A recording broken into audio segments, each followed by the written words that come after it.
नमस्कार। RRB RPF constable 2025 का exam इस समय रनिंग है, चल रहा है पेपर।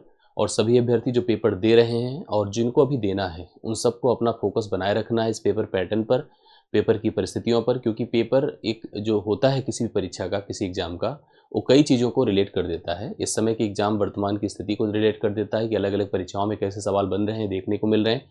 और अगर आप यहाँ पर अभी जो सिनारियो है जिसमें 2 से 10 तारीख तक का पेपर आपने देखा होगा, उसके आधार पर ही मैं यहाँ पर कुछ सवालों का चयन कर रहा हूँ और उन सवालों को आगे आने वाले अभ्यर्थियों के हिसाब से मैं बनाकर दे रहा हूँ, जिससे कि आप सभी अपनी तैयारियों में इन प्रश्नों को शामिल कर सके और इसका उपयोग करके अपनी परीक्षा की तैयारी को बेहतर बना सके। सब चीज़ों को सीखते चलिए, यहाँ भी काम देगा, आगे भी परिस्थितियाँ जहाँ पर ज़रूरत की रहेंगी, जहाँ पर इसकी रिक्वायरमेंट फिर से रहेगी, वहाँ पर भी आपको ये काम देने वाला है।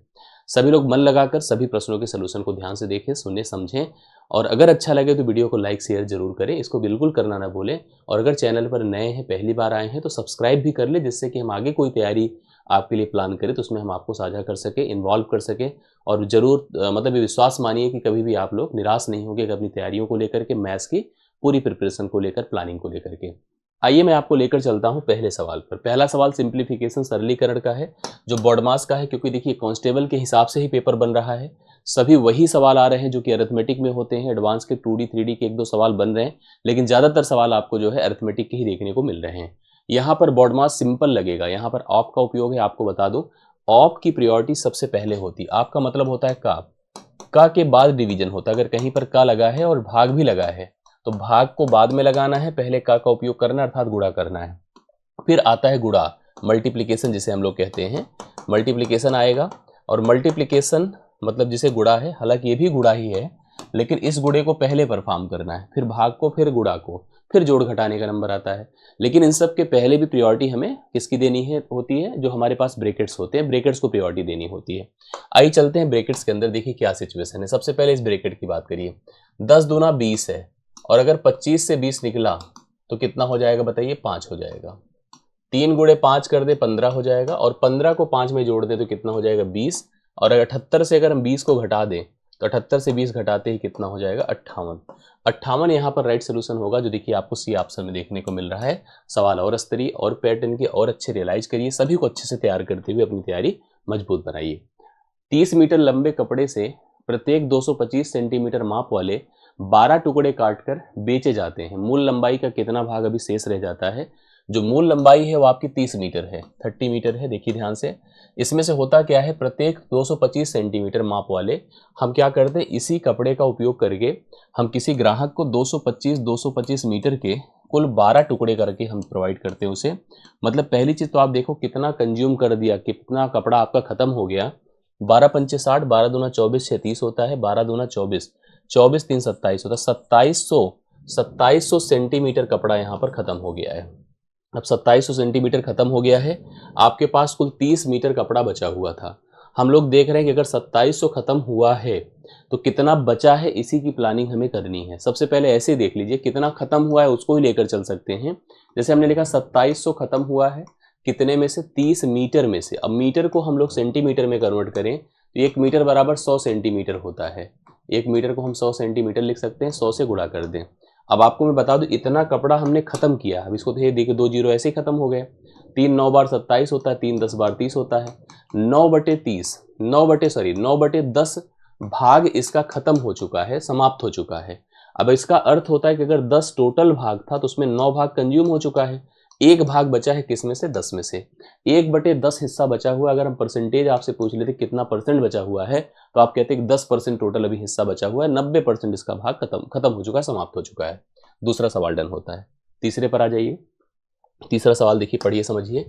किसी संख्या में पहले 10% की वृद्धि तथा उसमें फिर 10% की कमी होती है। इस स्थिति में उस संख्या में, जैसे कोई एक मान था, नंबर था, उसको सबसे पहले 10% बढ़ाया जाता है, ठीक है, फिर उसको 10% घटाया जाता है। ये जो प्रक्रिया है सतत प्रतिशत परिवर्तन कहलाता है। मतलब सतत वृद्धि या सतत परिवर्तन, आप इसको सिंपली लिखिएगा, यह सतत परिवर्तन कहलाता है। सतत परिवर्तन में होता क्या है कि कोई चीज को पहले हम कुछ अपडेट करते हैं, बढ़ाते हैं, बढ़ाकर फिर घटाते हैं, तो इस प्रक्रिया को सतत कहेंगे। और इसके लिए सिंपल पैटर्न होता है कि आप अगर जब भी जितनी वृद्धि हो रही है अगर उतनी ही कमी होगी तो ओवरऑल जो हमारे पास नेट होगा ना उसमें कमी ही होगी। कमी होगी, और उस कमी का जो परसेंटेज होगा 10 का वर्ग बटे 100, जो परसेंटेज आपको दिया रहता है जितना बढ़ा है उतना घटा है तो उसी का वर्ग बटे 100 कर दें, अर्थात 1% की कमी आई। इसको आप भिन्न से भी देख सकते हैं, जैसे हम ऐसे लिख सकते थे कि 10% वृद्धि, 10% का मान 1/10 होता है भिन्न के हिसाब से, 10 में 1 जुड़कर 11 हुआ क्योंकि वृद्धि, फिर 10 में 1 घटकर 99 हुआ क्योंकि कमी। इसका मतलब 100 से यहाँ पर 99 नहीं 9, 100 से 9 मल्टीप्लाई, 100 से यहाँ पर 11 9 99 हो गया। कमी देखिए 1 की हो रही है, किस में हो रही है, 100 में हो रही है।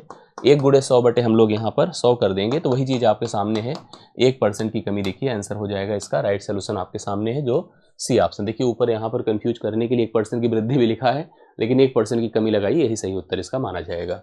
तीसरा सवाल डन होता है। चौथे पर चलिएगा। एक कक्षा में ध्यान से देखिएगा इस तरह के एवरेज के सवाल, और एवरेज लगभग 3 से 4 सवाल पूछ रहा है और एक जगह से उठा रहा है तो 3 4 5 सवाल उठा रहा है। इसको बहुत ध्यान से देखिए। एक कक्षा में छात्रों का औसत वजन 38 किलोग्राम है। कितना है? 38 किलोग्राम है। लड़कों का औसत वजन 42 किलोग्राम है, जबकि लड़कियों का 33 किलोग्राम है। लड़कों की संख्या 25 है तो लड़कियों की संख्या क्या होगी? बहुत बढ़िया देखिए कर सकते हैं। मतलब यहाँ पर छात्र जितने भी थे उसमें कंप्लीट छात्रों की बात कर रहा है, उनका औसत वजन 38 किलोग्राम है कंप्लीट का। उसमें लड़के और लड़कियां बटे हैं, लड़कों का 42 है, लड़कियों का 33 है, और संख्या लड़कों की दे रखा है तो हमसे लड़कियों की पूछ रहा है। एलिगेशन से लगाई, सिंपली आंसर आ जाएगा। यहाँ पर 2 पार्ट में समूह को बॉयज एंड ग्रुप में डिवाइड कर दीजिए। लड़कों का 42 है, ठीक है, लड़कियों का क्या है 33 है, ओवरऑल देखिए 38 है। ऐसे सोचा करिए, बॉयज का एवरेज 42 है, लड़कियों का गर्ल्स का 33 है और टोटल हमारा 38 है। जो यहाँ एलिगेशन बनेगा, जो डिफरेंस बनेगा, वही डिफरेंस ही रेशियो बन जाएगा उनकी संख्याओं का। 38 4 42 होता है और 33 5 38 होता है। 5:4 का अनुपात हो जाएगा। मतलब अगर 5 लड़के हैं तो 4 ही लड़कियां हैं। अभी लड़कों की संख्या आपको 5 का मान 25 दिया है तो 4 का मान बताएं कितना होगा? 5 5 25, 5 चौके 20, 20 हो जाएगा। ये सवाल देखिए राइट सोल्यूशन दे रखा है। टोटल पूछा होता तो हम 5 4 9, 9 की संख्या निकालते, 9 5 45 होता, क्योंकि 25 से था 20 से था, मिलकर 45 हो जाता। सवाल आपको इस तरह का फेस करने को मिलेगा, बिल्कुल तैयार कर लीजिएगा, समझ लीजिएगा। 5वां सम देखिए। 5वां क्वेश्चन क्या है?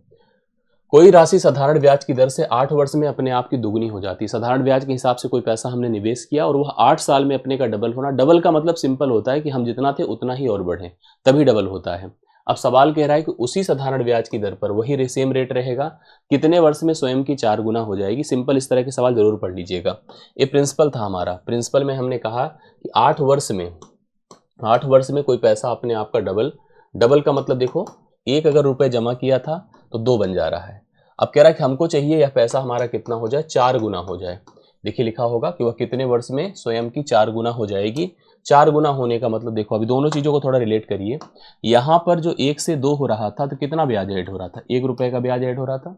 जो 1 से 4 हो रहा है तो कितना ब्याज ऐड हो रहा है बताएं? 3 रुपए का ब्याज ऐड हो रहा है। 3 का ब्याज ऐड हो रहा है। अब इसको समझिए, रेट वही है, बस केवल समय के हिसाब से ही ब्याज में चेंज आया है। कह रहा है कि जो 1 रुपए का ब्याज है वो कितने वर्ष में मिल रहा है? 8 वर्ष में। और यह जो 3 रुपए की ब्याज की आपकी जो अब डिमांड बनी है वह कितने साल में मिलेगी आपको? 3 8 24 साल में। 24 वर्ष लग जाएगा और यह पैसा आपका जो है 4 गुना होगा। मतलब 3 रुपए का ब्याज मिलेगा किसमें? 1 रुपए की निवेश पर। इस तरह की तुलना इस सवाल को बहुत आसान बना देती है, सवाल इजीली हल हो जाता है। 5 हो गए। 6ठे पर आइए। सवाल देखिए क्या है? एक व्यक्ति को 144 किलोमीटर की दूरी तय करने में 3.5 घंटे लगते हैं। 144 किलोमीटर की जर्नी है, देखो यहाँ से यहाँ तक, ऐसे मान लीजिए 144 किलोमीटर चलना है और इस 144 किलोमीटर को चलने के लिए उस व्यक्ति को लगता है 3.5 घंटे। ये स्थिति है। यदि वह अपनी चाल 5 किलोमीटर प्रति घंटे कम कर लेता है, डाउन कर लेता है, स्पीड को कम कर लेता है, तो उसी दूरी को तय करने में उस व्यक्ति को अब कितना समय लग जाएगा? अब कितना समय लग जाएगा? देखिए सिंपल है। सबसे पहले यहाँ से उस पर्सन की स्पीड निकाल दें। स्पीड मतलब क्या होता है? डिस्टेंस अपॉन टाइम होता है। 144 किलोमीटर था और 3.5 था, सॉरी 144 नहीं, ये भी ध्यान दीजिएगा नहीं तो भी कंफ्यूज हो जाते। 140 है, ठीक है, 140 है इसलिए कट नहीं रहा था। अब देखिए आंसर आपका इजीली बन जाएगा। 140 किलोमीटर की दूरी है, 3.5 घंटे का समय है, ठीक है। यहाँ से स्पीड हम लोग जनरेट करते हैं तो उसकी स्पीड उस जर्नी के दौरान क्या थी? ये खत्म किया, 7 5 35, 7 दूना 14, 200 हो गया। 5 से डिवाइड करें, 5 चौके 20, 40 किलोमीटर प्रति घंटा ये उसकी स्पीड थी पहले। 40 किलोमीटर प्रति घंटा उसकी स्पीड थी पहले। अब हमसे सवाल में कहा है कि उसने अपनी स्पीड को, जो कि 40 थी, जिस हिसाब से वह इस जर्नी को इतने घंटे में तय करता था, अगर उसने और कम कर लिया, 5 किलोमीटर प्रति घंटा और कम कर लिया, तो कम करते उसकी स्पीड कितनी हो जाएगी? 35 किलोमीटर पर आवर हो जाएगी। अब सवाल में हमसे कह रहा है कि उसी दूरी को तय करने के लिए जो ही सेम डिस्टेंस है, मतलब 140 ही है, अब उसको अगर इस स्पीड से करना है, कितने से, यहाँ पर जो 35 किलोमीटर प्रति घंटा हमारी स्पीड आई है, इस स्पीड से करने में उसे कितना समय अधिक लगेगा, इस बात को भी ध्यान रखना। कितना समय लगता था, कितना समय लगेगा, यही सब हमको बताना है, वो भी मिनट में बताना है। थोड़ा सा कंफ्यूज किया है इधर उधर में आपको। 140 को हमने 35 से भाग किया, 7 × 5 = 35 होता, 7 × 2 = 14, 5 × 4 = 20, टोटल 4 घंटे लगेंगे। पहले कितना लगता था, 3.5 घंटा, पहले लगता था 3.5 घंटा। ज़्यादा लगा बोलिए आधा घंटा, आधा घंटा ज़्यादा लगा, तो आधा घंटा ज़्यादा लगा, इस घंटे को मिनट में कन्वर्ट करिए। हम सब जानते हैं कि 1 घंटे बराबर 60 मिनट होते हैं, तो 1/2 को अगर हमने 60 से मल्टीप्लाई किया तो कुल 30 मिनट लगा, मतलब 30 मिनट कुल ज़्यादा लगा। सी ऑप्शन इस सवाल के लिए राइट सोल्यूशन हो जाएगा। सी ऑप्शन 30 मिनट ज़्यादा लगा इस सवाल का करेक्ट है। 6वें सवाल को आप लोग नोट कर लें। 7वां देखिएगा, एक श्रेणी देखिए दिया है, 7 है, 14 है, 21 है, मतलब सीधा सीधा 7 का पहाड़ा है, 7 का मल्टीपल है ना। कह रहा कितने पदों का योग 952 है। कह रहा ऐसे कितने पद जोड़ दें इसके, इसका जोड़ कितना हो जाए, 952 हो जाए। सबसे पहले यह श्रेणी को आप नाम दे दीजिए समांतर श्रेणी। क्या नाम दीजिए, समांतर श्रेणी। क्यों ऐसा, क्योंकि जिस श्रेणी के पदों का अंतर समान होता है वह श्रेणी समांतर होती है। इसमें जो पहला पद है a = 7 है, जो इसका सार्वंतर है, पदों का अंतर क्योंकि 7 का पहाड़ा चल रहा है तो सभी पदों का अंतर 7 ही है, क्योंकि 7 के बाद 14, फिर 14 के बाद 21, 7 का ही अंतर है। किसी श्रेणी के n पदों का योगफल यन इज होता है n/2 2a plus n-1 into D होता है, करेक्ट है। और हम लोग को n ही निकालना है कि कितने पद थे जिनको जोड़ देने से हमको कितना मिल रहा है, 952 मिल रहा है। तो हमने Sn की जगह 952 कर दिया, यहाँ पर हमने n कर दिया, बटा 2 कर दिया, 2a मतलब 2 × 7 = 14 कर दिया, प्लस n नहीं पता है n-1 किया, और फिर से हमने 7 कर दिया, करेक्ट है। इसको फिर इधर ले जाइए तो 2 दूना 4, 2 पंचे 10, 2 9 18, 19 होता है, बराबर n यहाँ रखे रहिए। और यहाँ पर देखिए कितना हो जाएगा, ओपन करने पर 14 होगा प्लस 7n हुआ माइनस 7 हुआ, करेक्ट है। यहाँ पर 1904 कर दीजिए, यहाँ पर n रहने दीजिए।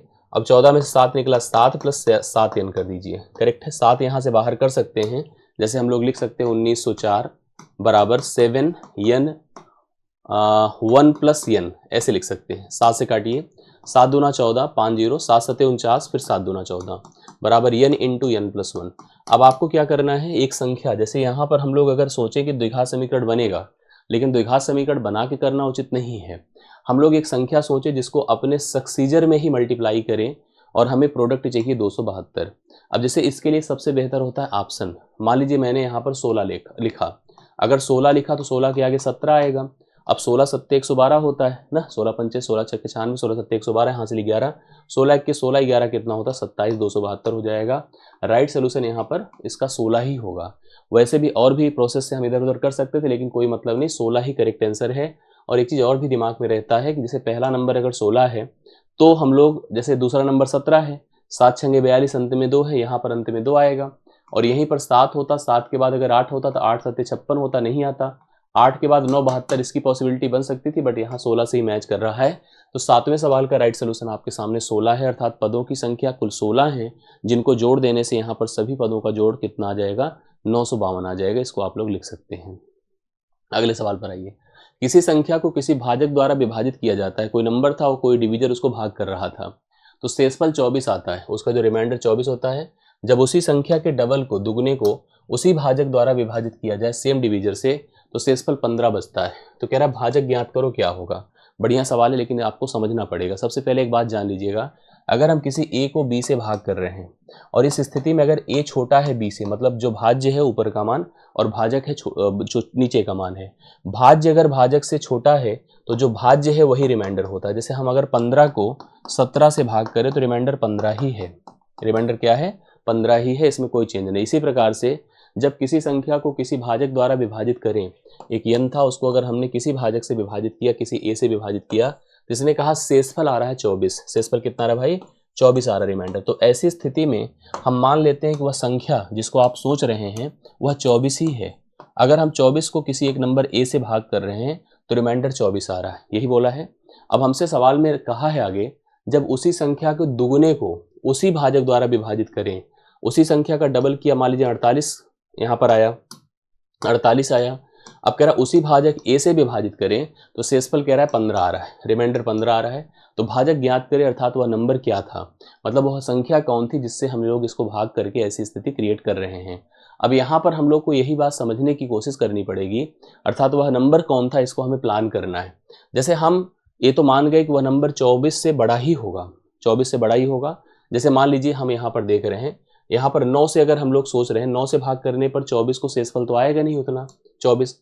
33 से सोचिए, अगर 33 से भाग करिए, 33 से भाग करिए 24 को तो रिमाइंडर 24 आया, ये तो सही बात है। लेकिन अगर हम 24 का पहाड़ा डबल करें 48, 33 से भाग करने पर शेषफल 15 नहीं। अब यहाँ पर हाँ यही चीज़ समझने की जरूरत है। जैसे देखिए हमने क्या लिखा, हमने नंबर को 24 माना, इसका डबल 48 है। अब अगर हम इसको 9 से, मैंने कहा ना 24 से बड़ा ही रहेगा तभी तो शेषफल 24 आएगा। अब यहाँ पर मान लीजिए मैंने इसको 33 से भाग किया, क्योंकि 33 बड़ा है 24 छोटा है, तो रिमाइंडर यहाँ पर 24 हो गया।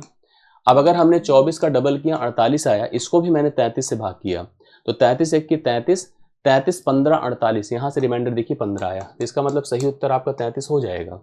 सही उत्तर यहाँ पर 33 हो जाएगा। इसमें हमें सोचने की और बहुत कंफ्यूज होने की जरूरत नहीं आएगी। आराम से इस टाइप से सवाल आप फेस कर सकते हैं, बना सकते हैं, उत्तर आपको देखने को मिल रहा है। मेरे ख्याल से आपको क्लियर हो गया होगा, समझ लीजिएगा। इसको करने का एक तरीका और भी था, जो सेकंड रिमाइंडर था, ठीक है, सेकंड जो हमारे पास यहाँ पर जो नंबर बनकर आ रहा था, इसका रिमाइंडर कितना था 15, तो 15 इसमें से घटाएंगे तो 33 ही आएगा। और 33 से जब 24 को भाग करिए और 48 को 24 से करने पर आपको शेषफल मिल रहा था कितना 24, और 24 को भाग करने पर, और 33 ने जब 48 को भाग किया तो शेषफल आया 15।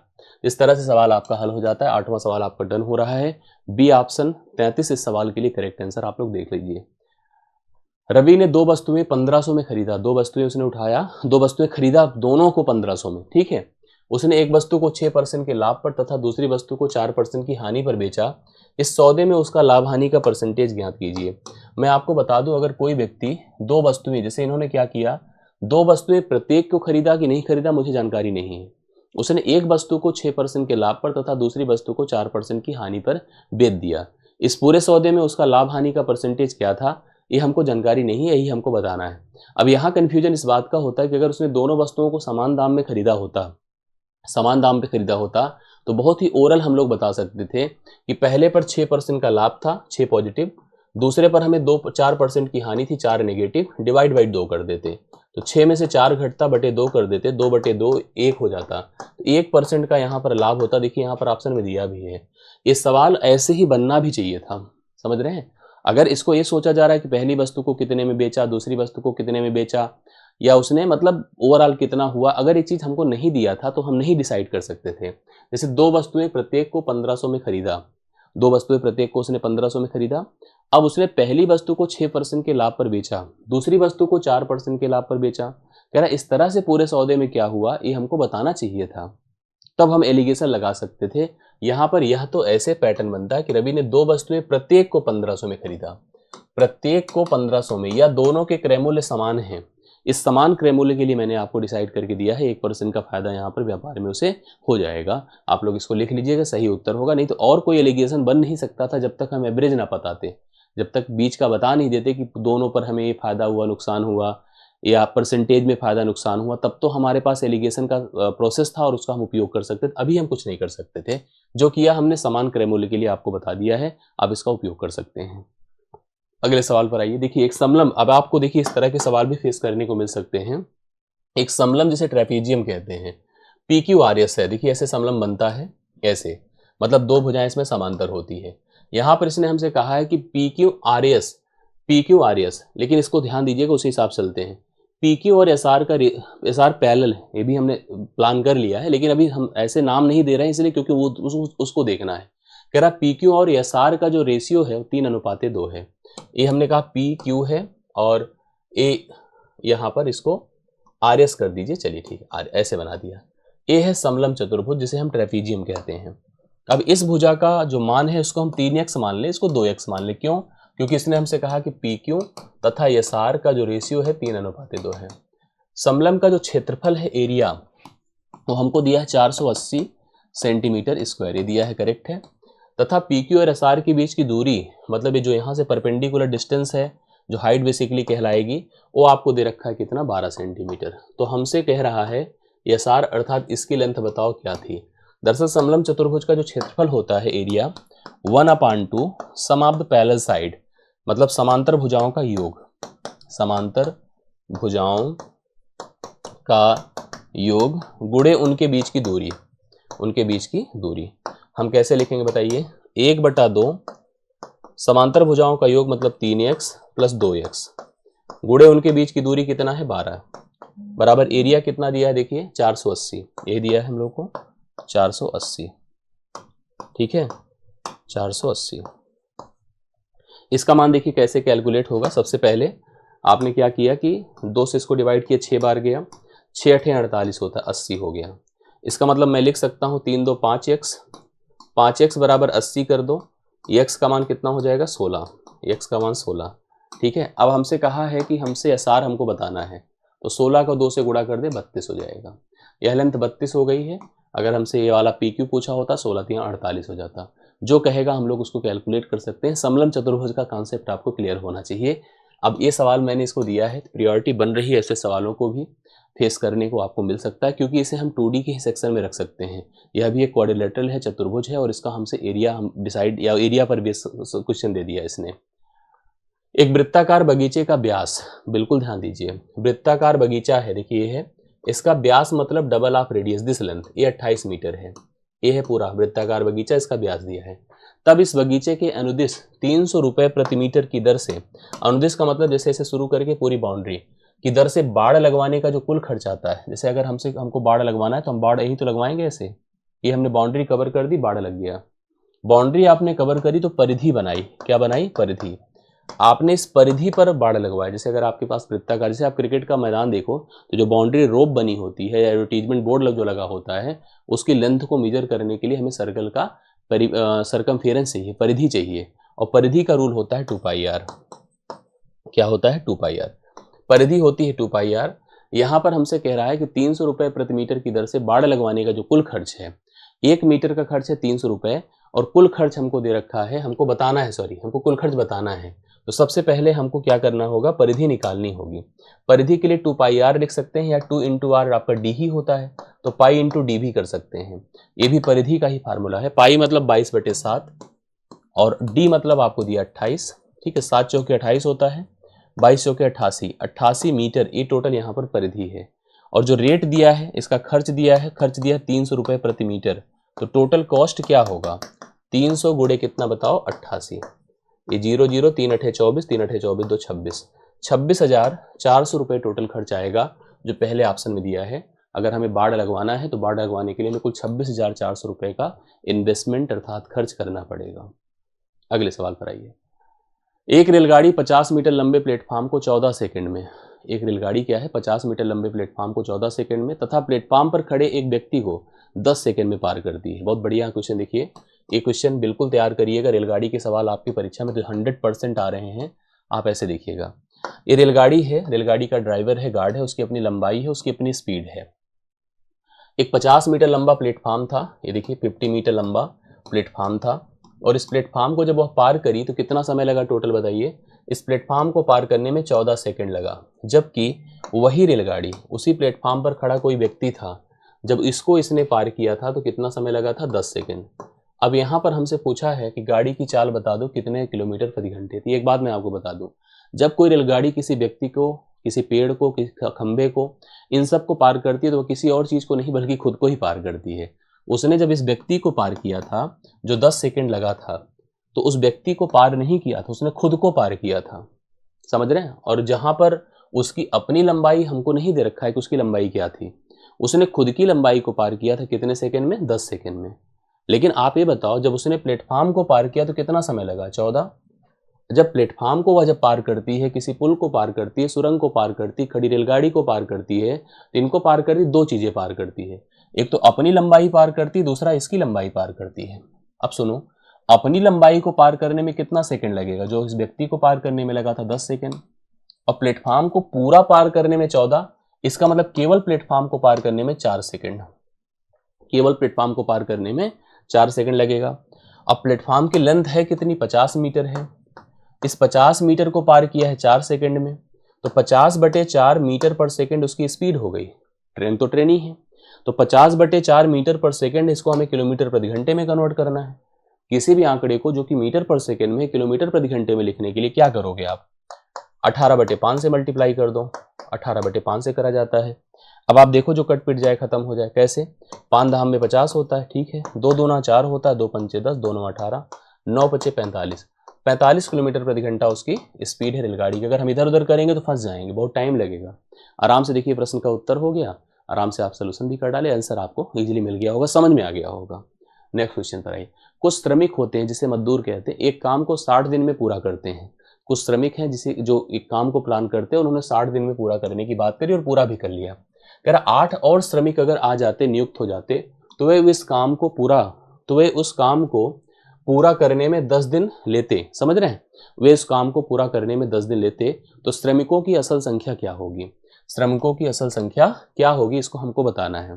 कुछ श्रमिक मतलब पर्सन आपको पता है, हमको नहीं जानकारी कितने श्रमिक थे, यन है, मान लीजिए 60 दिन में किसी काम को पूरा करते। अगर हमसे कहा है कि श्रमिकों की संख्या 8 और बढ़ जाती, तो वह काम पूरा करने में 10 दिन कम लेते। तो 10 दिन कम लेने का मतलब 50 दिन लेते। समझ रहे हैं, यहां पर 8 बढ़ाया तो यहां पर ऑटोमेटिकली 10 दिन घट गया। काम तो वही था, काम तो काम था। अब ऐसी स्थिति में हम लोग को क्या करना होगा, यहाँ पर यन का मान निकालना होगा जो आपके सामने है। श्रमिकों की असल संख्या ही तो यन है। देखिए ये 0 0 से खत्म, ये हो गया 6n बराबर यहाँ पर 5n प्लस 5 8 40 हो गया। n बराबर कितना हो गया 40, अर्थात 40 श्रमिक थे स्टार्टिंग से। 40 श्रमिक थे जो कि 60 दिन में करते थे। अब 40 से अगर हमने 8 बढ़ा दिया, 48 कर दिया, तो काम 50 दिन में ही पूरा हुआ। बहुत आसान सवाल था लेकिन पूछा जाता है, इसलिए इस पैटर्न को एकदम तैयार करिए। 13वां नंबर डन होता है। 14 पर आइए। एक दुकानदार किसी वस्तु पर 20% की छूट देता है, 20 पर, और उसके बाद मैं आपको बताऊं ये सवाल तो ऐसा हो गया है कि समय की सब परीक्षाओं में पूछा जा रहा है। अभी हाई कोर्ट का ग्रुप डी था, ठीक है, कल ही था उसका पेपर 9 तारीख को। आप देख लो, यह सवाल पूछा गया। आप आरपीएफ का कोई सेट उठा के देख लो, इस सवाल जरूर आपसे पूछा जा रहा है।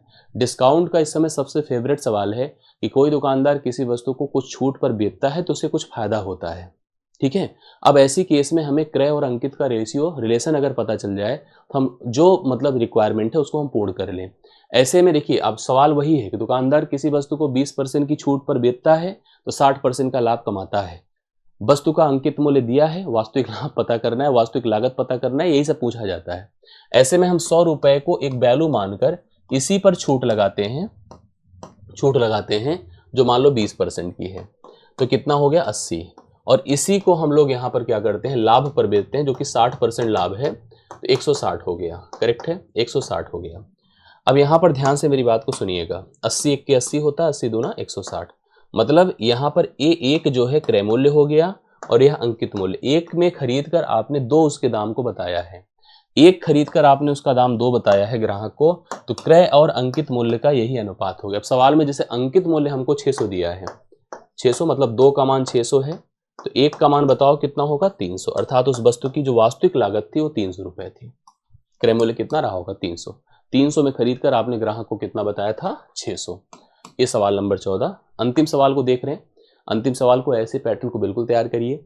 9 सेंटीमीटर वाला 9 सेंटीमीटर त्रिज्या वाला एक गोला 3 सेंटीमीटर त्रिज्या वाले सिलेंडर के रूप में ढाला जाता है। सिलेंडर की ऊंचाई बहुत बढ़िया है। किसी एक सॉलिड वस्तु को, ठोस वस्तु को पिघलाकर गलाकर उसे हम किसी नए शेप में रखते हैं, नया आकार देते हैं, तो आयतन में नहीं परिवर्तन होता है। अगर होगा तो बताएगा कुछ परसेंटेज भाग हट गया, खत्म हो गया, वो बताता है। हमारे पास एक 9 सेंटीमीटर त्रिज्या वाला गोला था, स्फीयर कहते हैं। ये देखिए गोला है, इसकी रेडियस है 9। इसको पिघलाया और हमने इसका उपयोग करके एक बेलन बनाया। ऐसा बेलन बनाया जिसकी त्रिज्या कितनी है 3, ऊंचाई हमको पता करनी है। मैंने कहा इसका आयतन इसके आयतन के बराबर होगा। क्यों होगा? क्योंकि उसी को पिघला करके हम ऐसा नया शेप दे रहे हैं। अब हम इसका आयतन जानते हैं 4/3 पाई आर क्यूब, आर की जगह लिखिए 9 का क्यूब, बराबर इसका आयतन होगा पाई आर स्क्वायर, आर मतलब 3 का वर्ग, गुणे एच, एच ही पता करना है। आराम से एच देखिए कैलकुलेट हो जाएगा, पाई पाई से गया, सही है। अब यहाँ पर देखिए 9 का क्यूब है, मतलब हम पूरा लिख लेते हैं एक बार। 4/3 है, गुणे 9 है, गुणे 9 है, गुणे 9 है, और यहाँ पर 3 का वर्ग 9 है, गुणे एच है। 1 9 9 से खत्म हो गया, 3 3 9 होता है, 4 3 12 9 108। 108 सेंटीमीटर इसकी क्या होगी, हाइट होगी, जो देखिए ऑप्शन नंबर बी में आपको दिया हुआ है। तो मैं फिर से आपको अपनी तरफ से 15 सवाल दे रहा हूं और मैं इस बात का आपको वादा करता हूं कि आपकी परीक्षा तक 18 तारीख तक हम आपको जो जो पेपर्स अभी होते जा रहे हैं उसी आधार पर हम आपको सवाल कराते जाएंगे। आप सभी लोगों से बस इतना रिक्वेस्ट है कि आप हमसे कनेक्टेड रहिए।